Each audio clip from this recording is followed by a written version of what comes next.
It's my pleasure to welcome you tonight to Hopewell Reformed Church. I would like to just explain why I wrote this paper.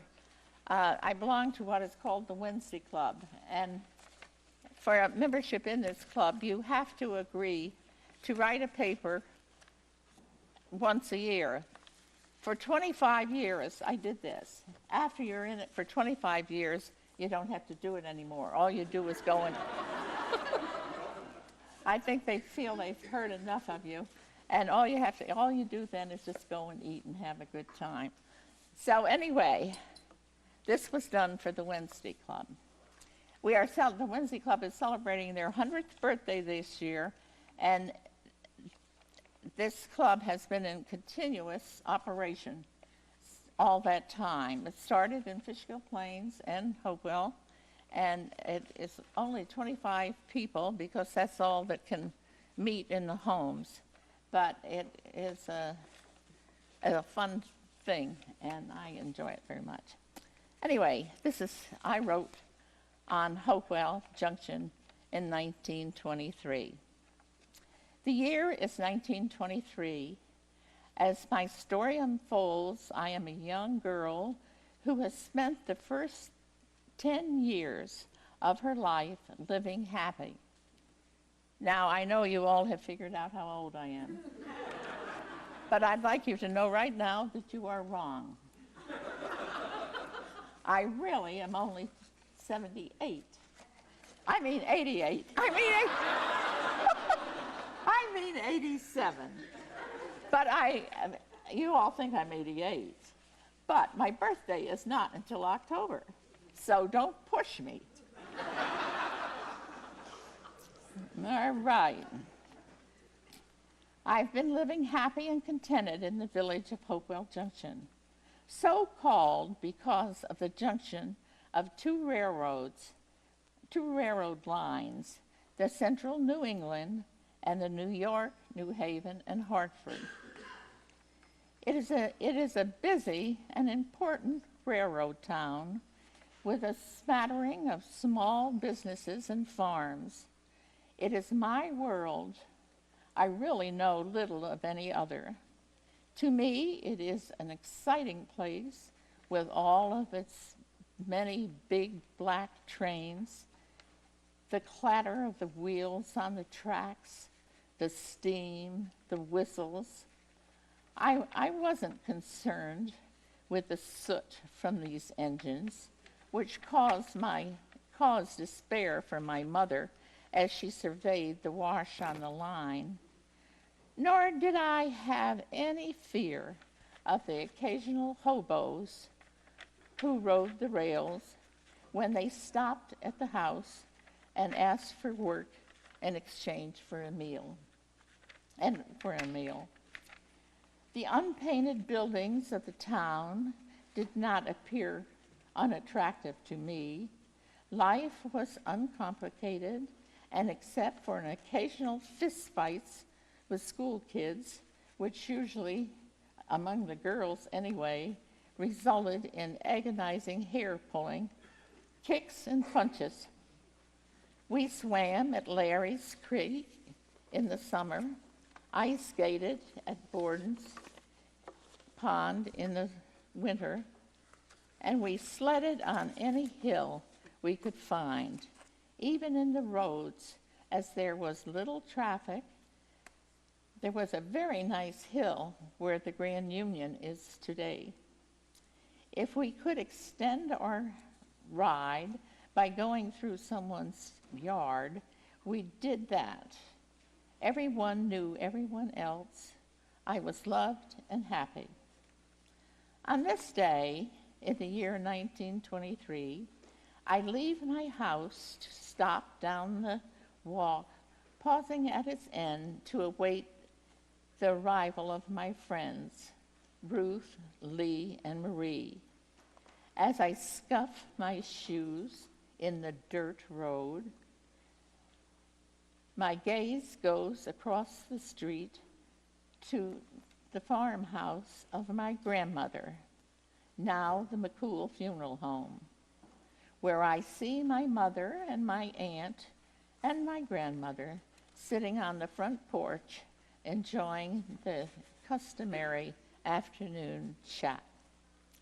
My Uncle Larry, who runs the farm, is walking out to the old Dutch barn, probably to get the stanchions ready for the return of the cows from the creek and the pasture.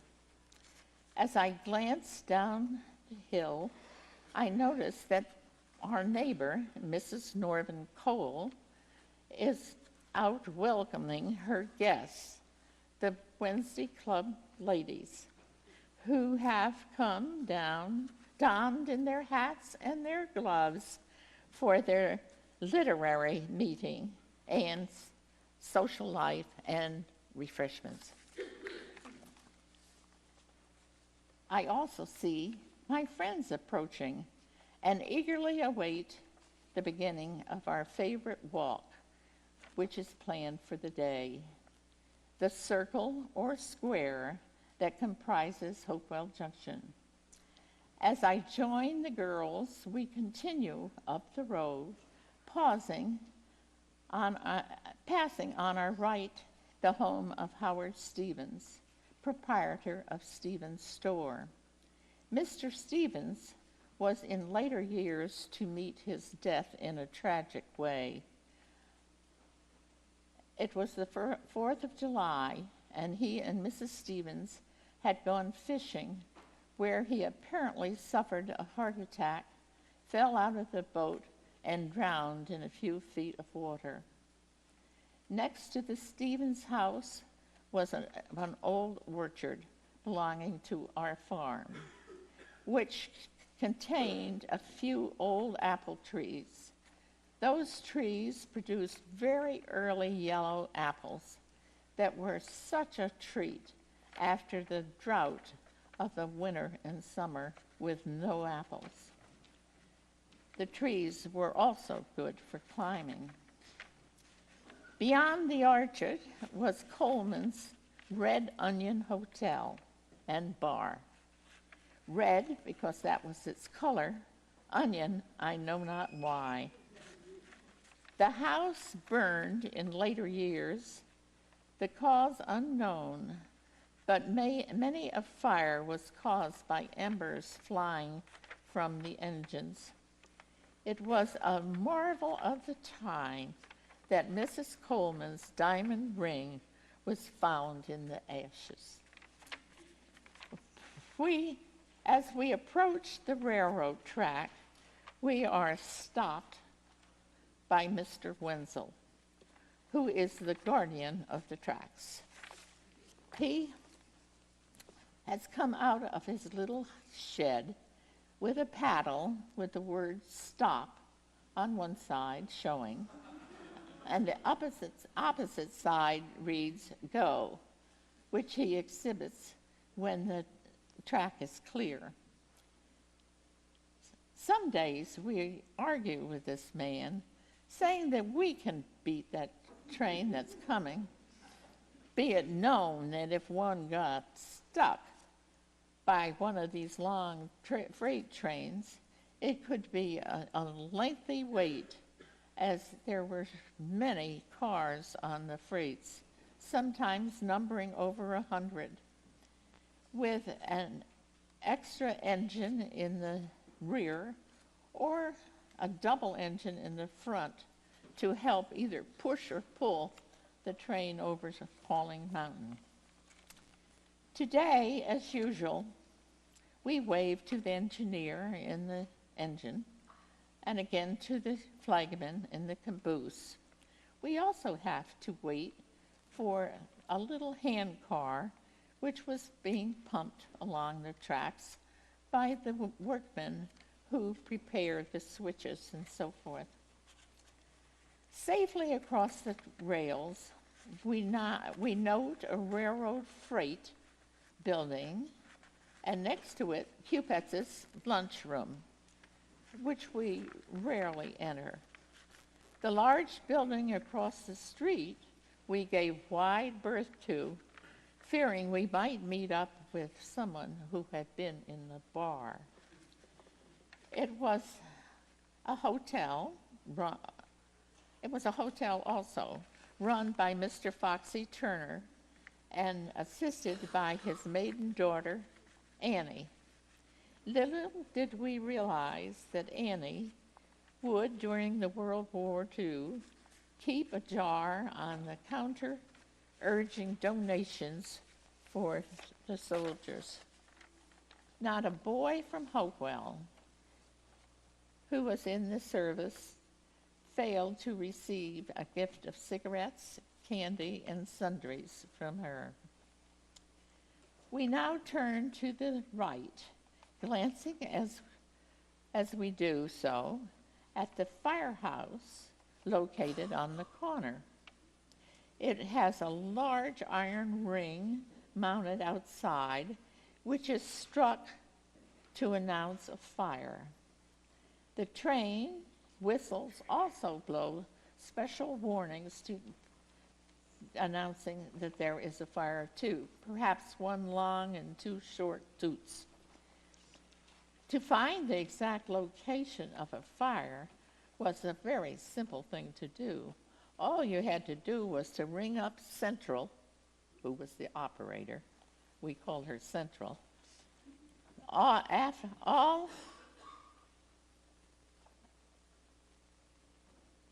of the buildings adjoining the railroad tracks were demolished when the overhead bridge was put in 1935. And just before that, that was completely flat there, so that it was very different with that hill. The only house on the right, and still perched up there today, was owned by the Whalens. A scene in that house will always remain with me. The mother of the family had died, leaving 5 children. My grandmother was going to go to pay her respects, and it was decided, since Catherine, one of the daughters, was in my class at school and a friend of mine, that I should go too. It was with fear and trepidation that I approached the casket to see my first dead person. Mr. Whalen had unusual nicknames for his children. Box was Frances, Stub was James, Crock was Catherine, Hud was Helen, and Bottle was John. How he arrived at these nicknames was unknown, but these nicknames were what they were called.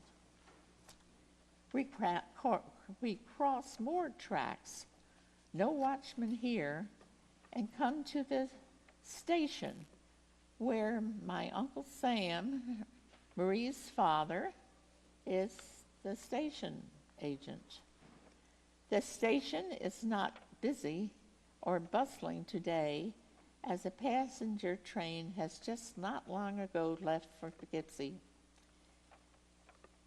We snoop around a bit, checking the rows of tickets, the ladies' room, and avoid the spittoons. Our next stop is the post office, which is a building in a row of houses. It is a pretty active place, as every one in town picks up their mail there. As we enter, we are faced with a whole wall of boxes. Opening ours, we pick up any mail and proceed on our way. We note that the Hopewell Inn is flourishing. This is also out-of-bound place to us. Directly across is Borden's Creamery, where Ruth and Lee's father works. So we are welcome there. We encountered the unique odors of warm milk, ice, and sawdust. We are happy to receive a sliver of ice to munch on as we proceed on our way. We stop across the street at the Stevens store to pick up a loaf of bread, which my mother has requested. Mr. Stevens is busy filling orders to be delivered. Orders he has solicited by a personal call on the telephone.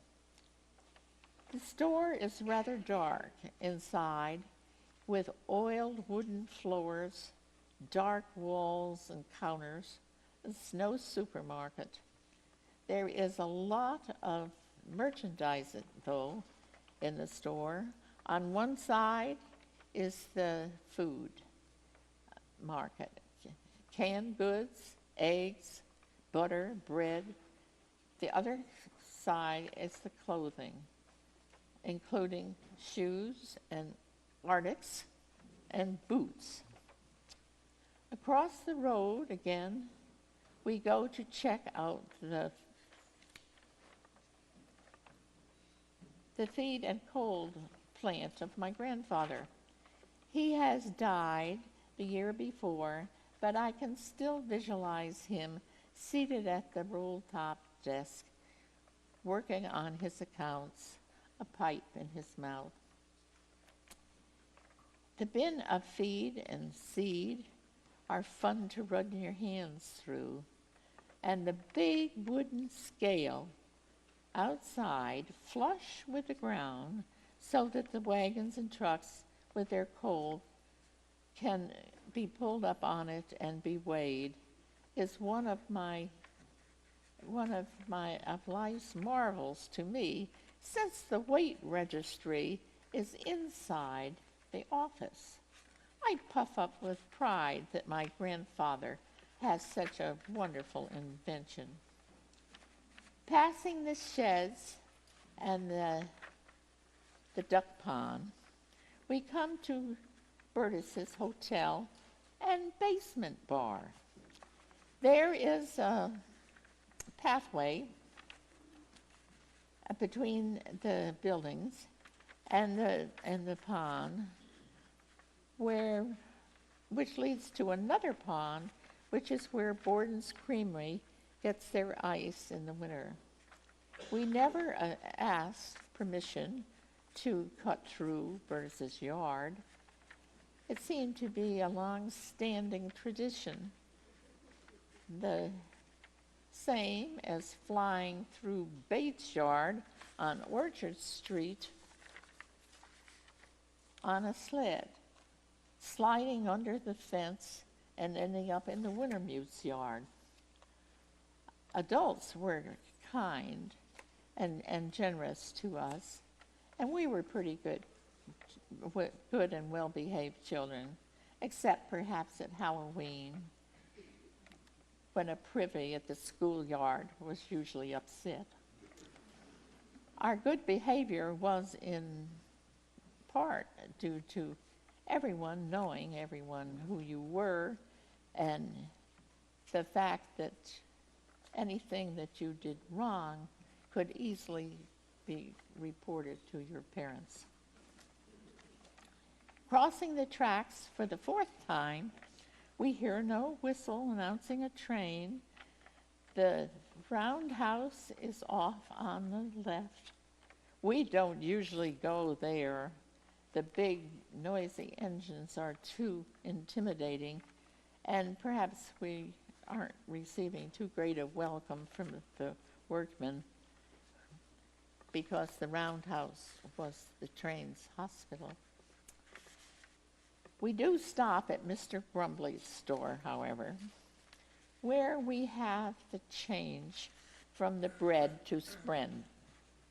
Mr. Grumbly was a bachelor of undisclosed age, somewhat of a recluse.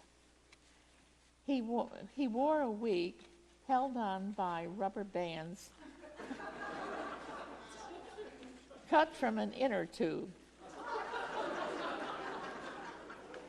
He had an ice cream fountain in the store with typical ice cream tables and chairs.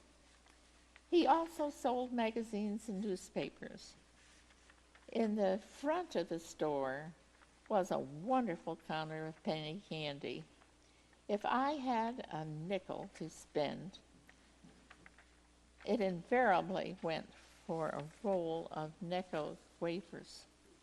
I especially liked the chocolate ones and always hoped it would be my turn when one of those appeared. There also was a gasoline tank outside this store. Mary Heaney upset it one time, and someone else got on fire when a lighted match was thrown into a pool of spilled gas. Mr. Grumbly saved his pennies, dumping them in a room upstairs. When he died, there were hundreds of pennies in the room. A barber shop was housed in the rear addition of the store and had its own entrance. Mr. Grumbly also had a grocery store built next door.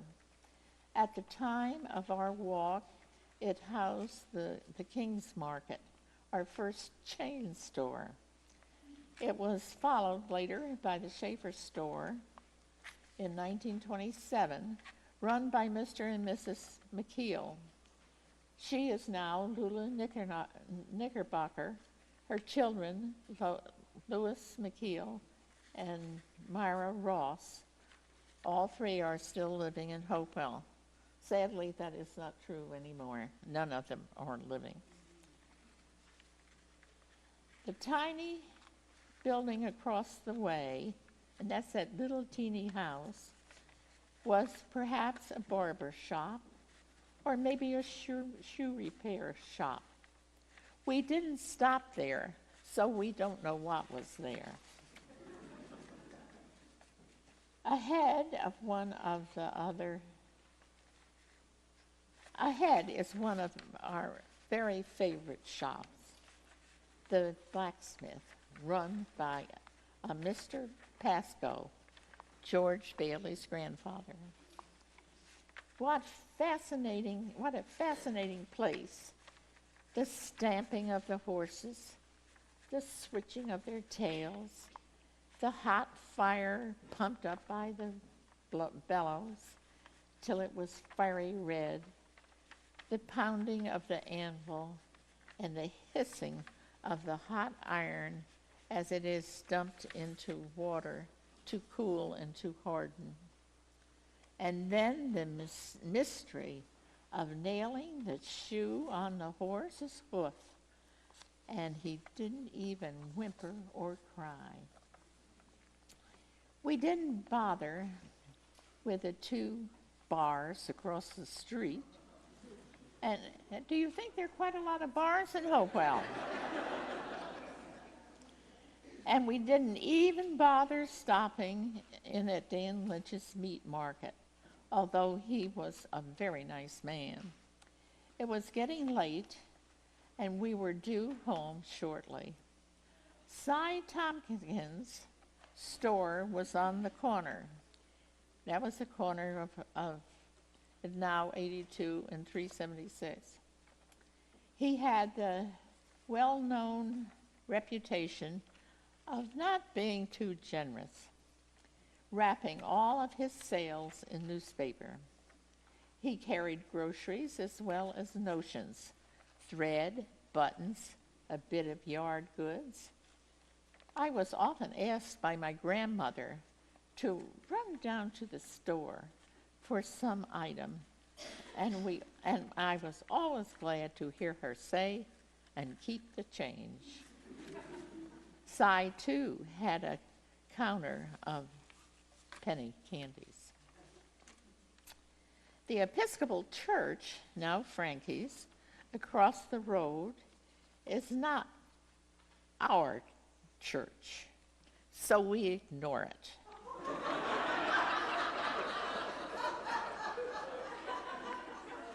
But the Emmeline Hall, now owned by the Dutch Reformed Church, is a familiar spot, and being our denomination.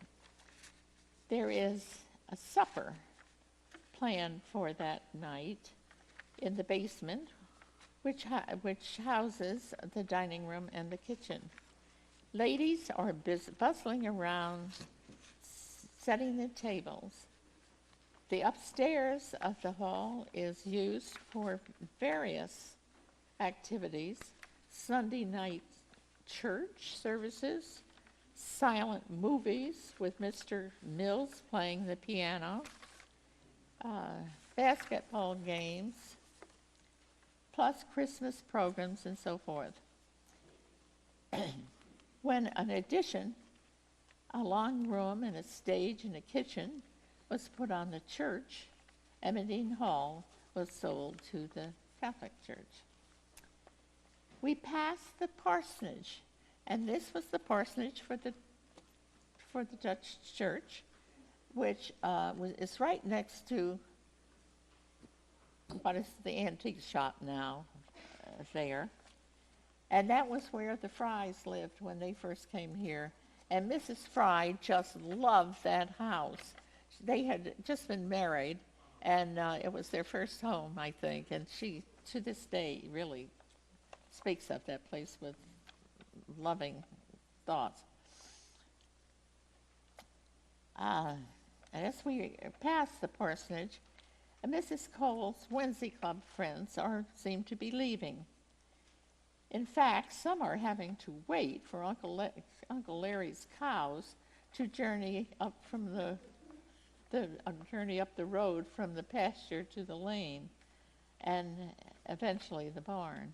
It is often my chore to lend a hand at guiding the cows, or to stop the traffic. Of course, stopping the traffic was a big deal. There were probably one or two cars lined up. It's kind of different today. I would hate to do that. I leave the girls at Marie's house, which is across from Mrs. Cole's, and proceed on home. It is almost time for supper. I hope we will have fried potatoes. I sure love potatoes.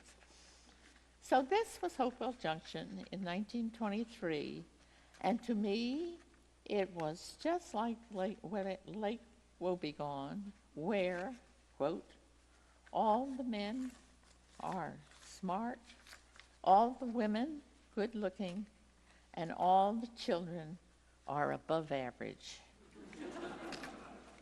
And I ended this with a thank you to George Bailey, Myra and Bill Ross, Mary Heaney, Marie Lesher, for sharing their memories with me. And I, at this time, would like to thank Tracy Shankman for copying this paper for me in this lovely big print, which I seem to be having still trouble reading. But I do thank you, Tracy, very much. Tracy is a member of this church, and I didn't know her at all, and she just said, I'll make that bigger for you, and she did a nice job. I thank you. Now, George, but I forgot to say, if anybody had any questions about your pictures, to interrupt at any time. Sorry about that. But I also thought of, Taylor breathing down my neck here about getting this done in time. So there you are.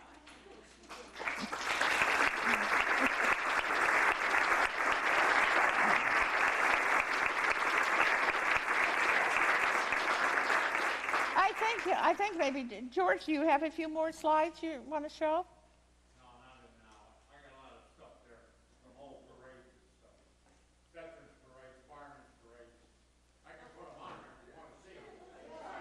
They probably would. I'm sure. How's the time, Taylor?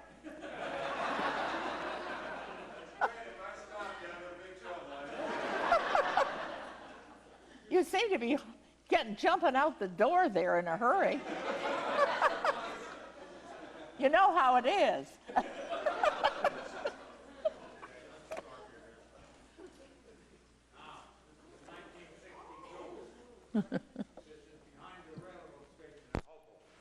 They had to jump the track there, a freight train.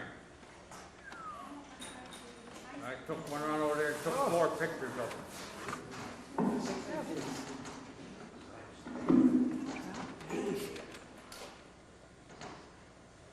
It was right west of the station between Route 376 and the station, where it is now.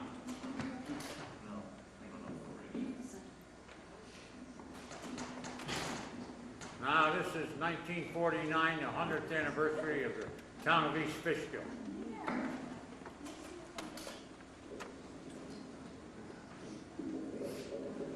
That's on Route 216, going into Stormville, I believe.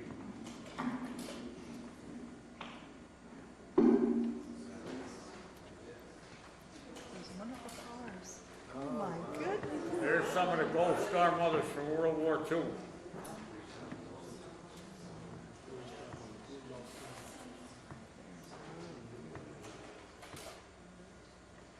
There's the gentleman with the black coat on there, black suit, that's Bert Allen.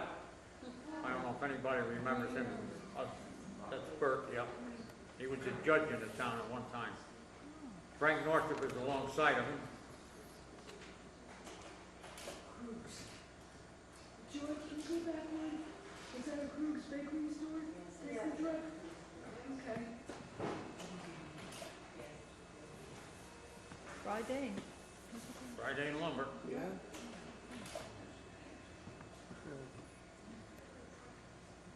Had a traffic jam going into Stormville. There's the old Model T. Harry Simpson is on there, and Ananias Tompkins. That's Jandel Miller's grandfather. Robert Tompkins' husband. Oh, gosh.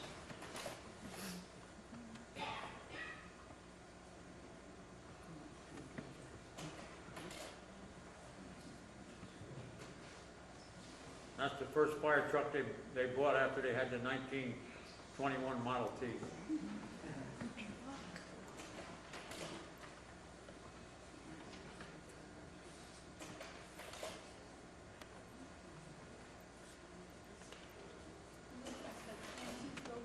That's the Word of Killer Rod and Gun Club, Harry Marsh.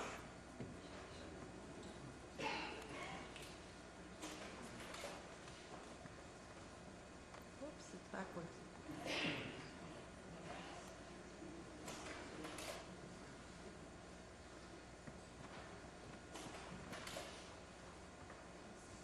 Hillside Lake Community Club.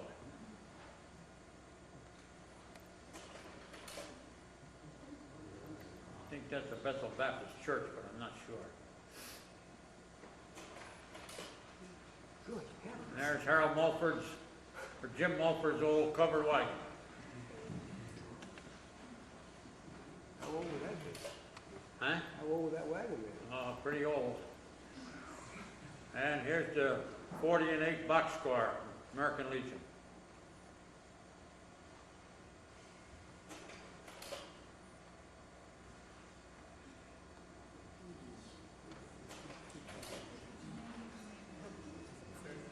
How cute they What could be? have a boat. Bethel Baptist Church. They've got an organ on there. Yeah.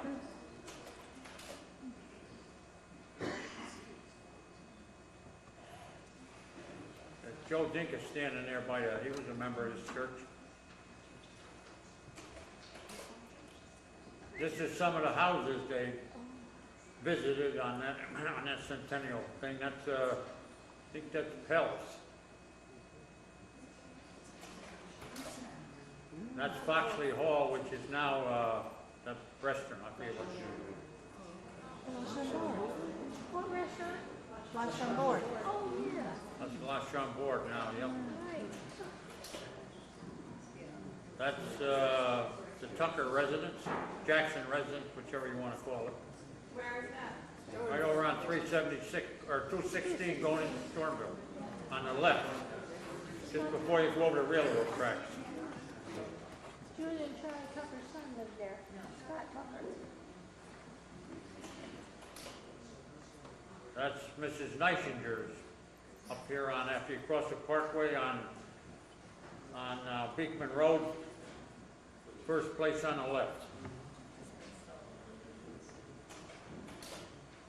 That's the Stringham residence, Fishkill Plains.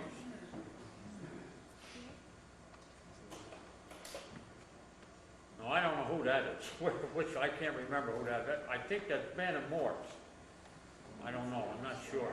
That's a good picture. How many is that stone house?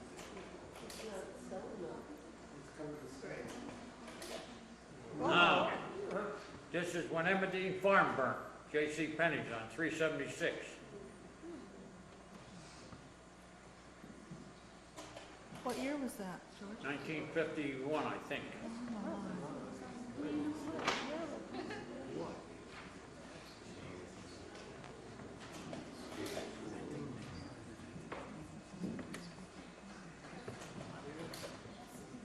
This is a dedication to the new town hall.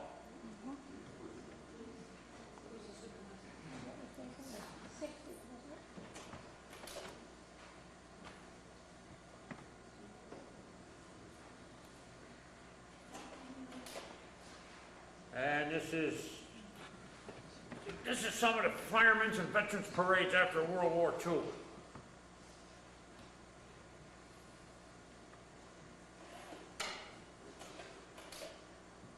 That's down the main street there in Hopewell. There's the old blacksmith shop.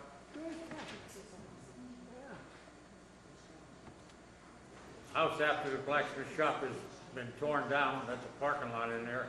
And the next one was the Schaefer store, and then the following one was Frank Grumble's. And this is where the old Veterans Memorial was after the war, right where the Gulf gas station is on 376 and 82. Where'd they move to Memorial Park? We couldn't keep that board. We had to paint it, and everything would rot out. Had to keep painting the names, so they decided to move it up to where it is on the intersection down here.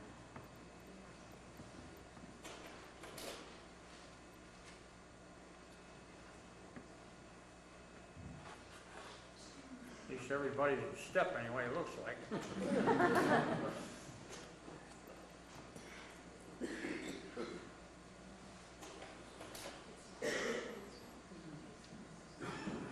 That's Lynn Nestler with two little kids, two little girls.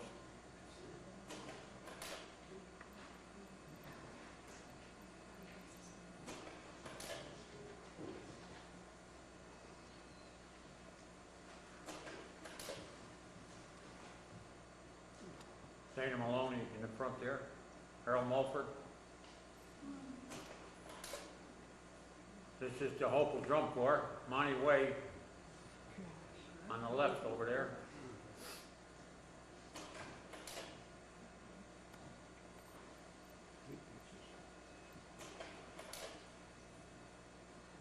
Used to have some big parades in town.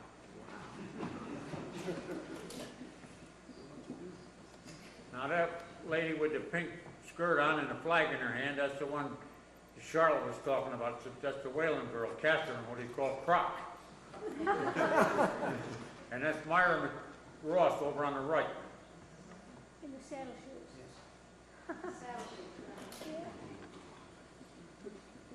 Yeah.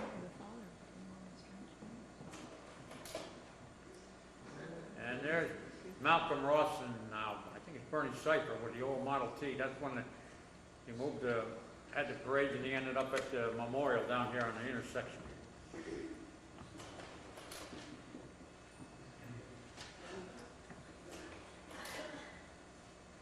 There's Don White. Really? Yeah. And there's now Mrs. Alley, Mrs. Storm, Charlotte's mother. Which one, Charlotte's mother? Charlotte's mother, right front. driving. Well, I can't place who that is driving. Charlotte might know. Where is she? There's Virginia Neisinger, Lafayette Griffin, Oh, yes. I recognize her. Yeah? Bill Ripking in the back, Wanda Mulford's in the right front, fire commissioner.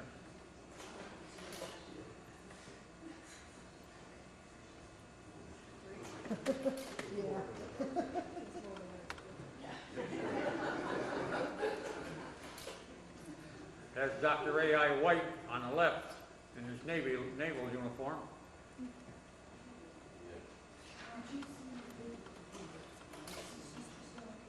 Harold Mulford. That's me behind him. I hope I'm in step. John Jacobo over on the right.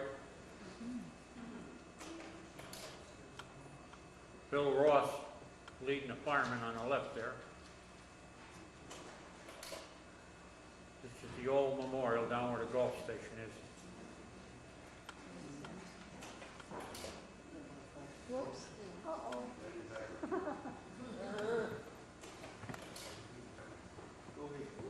That's Betsy Cole, drum major.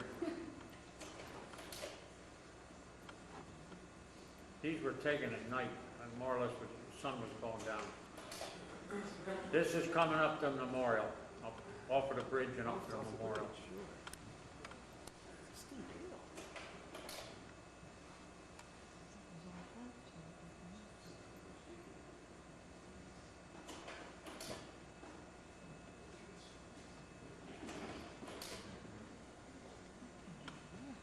That's the Reverend Bernard standing up there Which with a one? light suit on. On the right? Yep, Light that's blue? Harold. Light blue? Blue and gray, Can you focus it in? Is that Sally, the one with the white hat on the right-hand side? Sally Van White? That's the Reverend Bernard right there. No, and this is Sally that made. The white hat, the white Is hat. that Sally My Van hat, White? I think that's Marcy Bacon, but I'm not sure. Mrs. Bacon, she lost her son in the war. That's my wife there putting a wreath on. That's many years ago.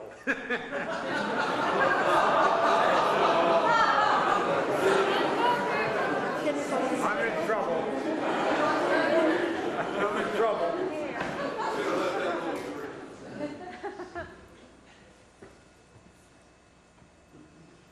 That's Lou McKeel there with a white hat on.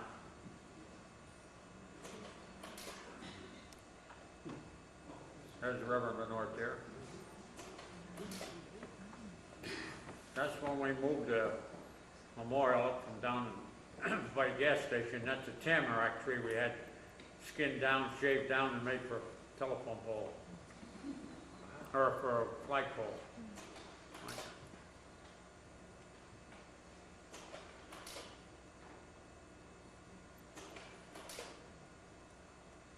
There's Lula Knickerbocker, And Lulu, right in front of the microphone there. Harold Lenore.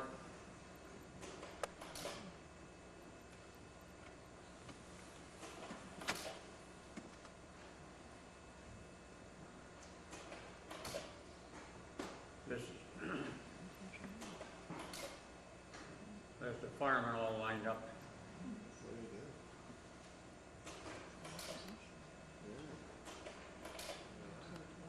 Now, this is at the old firehouse on Church Street. Installation of officers, I believe. That's Bill Ripking there, Steve Lent, Pete Dorn, George Kershaw, Steve Farfaroe, Oh, low for us. Elton Bailey.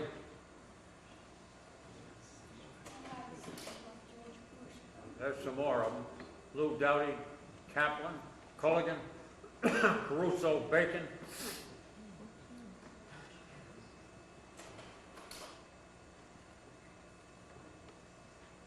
And that's Joe Hausner Award, Monty Way, Kenny McCune, and Harold Quackenbush.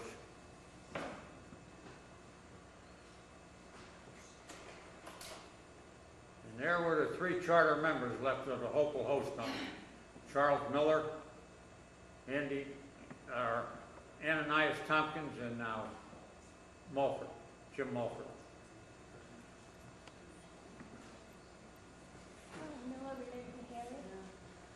Well, Charlie Miller there on the left is Jan Del's, now, is Dennis's now grandfather, and that's Jan Del's father in the center. Grandfather. Grandfather. Or, yeah, Jan Del's grandfather, that's right. Essie's father. Yeah.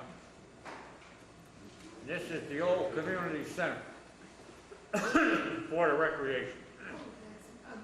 Frank Northup, Mary Heaney, and Mrs. Whitcall, I believe.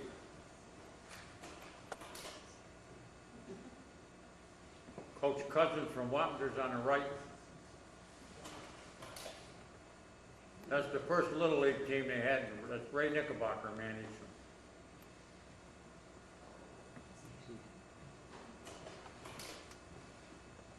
That's Jim Culligan and Malcolm Ross. And that's where Joe Sprague used to live. And I took that and I call that McCool's Hotel.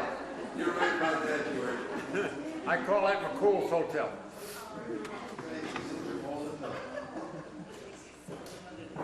There's the old Model T. That's Milk Growth, and now the dedication of the Stormville Firehouse, I believe.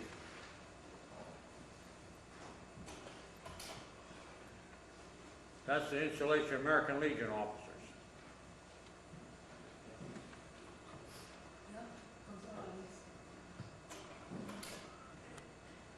There's Lawrence Russell, Harold Benoit, and me. That was a little I didn't have a gray hair in my head then. Can you focus it so we can see you better? Oh, sure. That's it, I believe. Thank you.